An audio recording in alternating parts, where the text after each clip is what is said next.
వాస్తవానికి పర్మనెంట్ ఉద్యోగులని రిటైర్ అయిపోతుంటే ఆ రోజు నుంచి కొత్త వాళ్ళకు ఉద్యోగాలు వస్తాయి ఎప్పుడైనా సరే, అంతే కదా. 58 ఏళ్లకే ఇదివరకు రిటైర్మెంట్ వయసు, అది 60, 62, 63, 65 ఎందుకు చేశారో తెలిసేవి.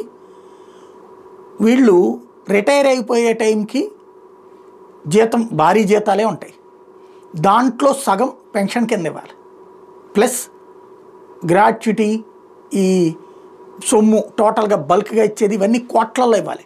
రిటైర్ అయ్యే వాళ్ళకి కనీసం లక్షలకి తక్కువ ఉండదు, లక్షలు టోటల్గా అంటే అందరిది కలిపితే కోట్లలోనే అవుతుంది కదా. అంతంత డబ్బులు ఇవ్వడానికి వీళ్ళకి మనసు ఒప్పట్ల. ఇప్పుడు సంక్షేమ పథకాలకి డబ్బులు కట్టాలా, లేకపోతే అభివృద్ధి కార్యక్రమాలు డబ్బులు కట్టాలా, ఇట్లా ఇవ్వట్లేకపోతున్నారు.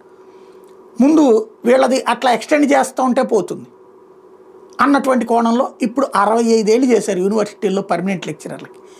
మా వల్ల కాదురా, మాకు ఓపిక లేదురా, మేము చెప్పలేమురా అన్నా సరే మీరు చెప్పారు, మీరు చాలా మంచోళ్ళు సార్, మీరు చెప్పగలరు సార్ అనేసి. దానివల్ల అక్కడ విద్య మీద ప్రభావం చూపెడుతుంది.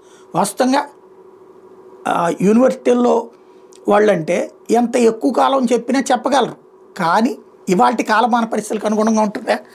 ఉండదు. వాళ్ళు వద్దంటున్నా సరే, విశ్రాంతి తీసుకుంటామంటున్నా సరే అవట్లా. ఇది నెంబర్ 1. ఇప్పుడు టెంపరీ వాళ్ళు ఉంటారు కదా, కాంట్రాక్ట్ కింద అవుట్సోర్స్ కింద వాళ్ళని మాత్రం 60 ఏళ్ళేనట. వాళ్ళకి దాదాపు 10-12 వేల పోస్టులు ఖాళీ కాబోతున్నాయి. వాళ్ళది మాత్రం ఓకే చేస్తారు, ఎందుకంటే టెంపరీ వాళ్ళది అయిపోతే ఉద్యోగం వాళ్ళకి ఇచ్చేది ఏం లేదు. ఈ కొత్తగా వచ్చేటటువంటి వాళ్ళు మన వాళ్ళని పెట్టుకోవచ్చు, దీనికి పెద్ద ప్రాబ్లం అక్కర్లేదు రిక్రూట్మెంట్. అదే ఈ పర్మనెంట్ వాళ్ళని కనుక పంపిస్తే నెల వాళ్ళకి పెన్షన్ ఇవ్వాలి, మళ్ళీ సగం డబ్బులు ప్లస్ ఈ బల్క్ అమౌంట్ ఇవ్వాలి. ఈ కారణంగా పర్మనెంట్ ఉద్యోగులకు సంబంధించిన పర్మనెంట్కి ఏమో వయసు కొనసాగిస్తున్నారు, పెంచుకుపోతున్నారు. టెంపరీ వాళ్ళ దాంట్లో మాత్రం తీసి పక్కన పెట్టేస్తున్నారు. ఇది కొత్త వ్యవహారం.